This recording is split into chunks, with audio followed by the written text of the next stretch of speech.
I've had the Intex saltwater system now for 3 years. And before that, I really struggled to keep my water clean in the pool for years. We're talking about 5 years or more. I used the chemicals, chlorine, and those paper filters. Always got green water all the time. That was irritating. Plus, on top of that, the burning of the eyes with the chemicals. Always having to test it to make sure I got it right. Once you shock it, then everything deposits in the bottom, usually like in a little pile, and then you clean it up with that little net that you put the hook to the hose, and it doesn't work very good.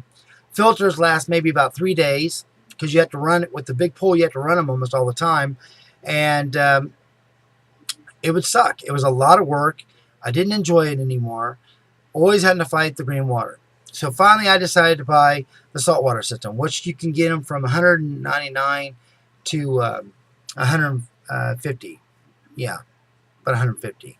This one that I got last night was 139. But anyway, here's the things that I noticed.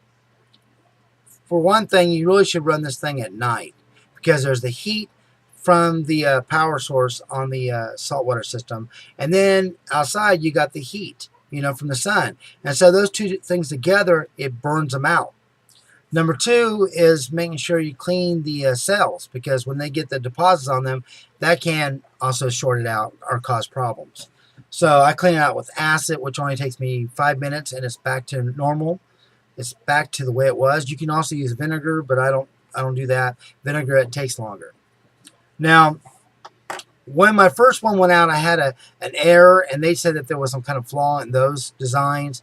So I got to keep it, and they sent me a new one. And the new one lasted until the next year, okay?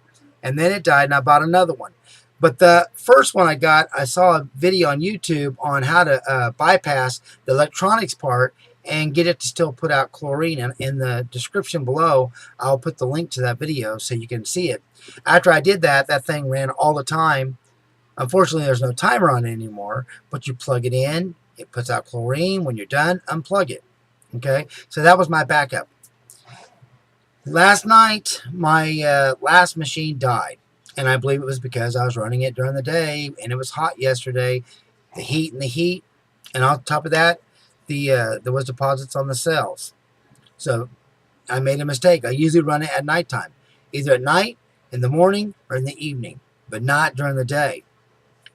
I think you can get these things to last a lot longer if you do that. Most people don't think about that. They just run it during the day. So this next one I get, I'm going to stick to the way I was doing, and I believe I'll have no problems. Let me see. Now, me and Andrew last night decided to take the backup one and try to put them together and see if we can get one machine. My backup was working, but there's no timer. There's nothing on it. So we decided to put them together and see what would happen. Well, we screwed up. We turned some wires around. He actually did, not me. And it fried it. So there is no backup. I'm out. I got 2 pieces of shit. That's what I got. All right. So anyway, I got this new one. I ordered it last night. Should be here on the 18th. It cost me $205, tax and all, and to rush delivery. And the sand filter, that thing I have had no problems with. I got the sand filter to replace the paper filters, and I love it. You just do the backwash with it. I have had no problems with that thing. But the other one, the saltwater system, I just wish they could somehow make the design where it could last longer. I don't know what they could do, but it would be nice. Maybe in the future they will, but I have seen time and time people saying it went out. It either not come on anymore, or it gives that one code that means it's there's no servicing. There's nothing you can do. It has to be sent in. And now they're asking you to send them in versus letting you keep them. So anyway, live and learn on that part. No big deal. So is it worth it though? Even though they cost quite a bit, probably more than if you did the chemicals and the paper filter and all that. In my opinion, yes. Because you have no burning of the eyes. The water is nice and clear, and there isn't a whole lot of work. You just got to clean the leaves out and stuff like that. To me, it is so much easier, and to me, it's worth it versus fighting green water all the time. All right, so that's my opinion. You guys let me know what you think. Have you tried the Intex or any other brand saltwater system or crystal clear saltwater system? And let me know what you think. You guys have a good one. Take care, and God bless.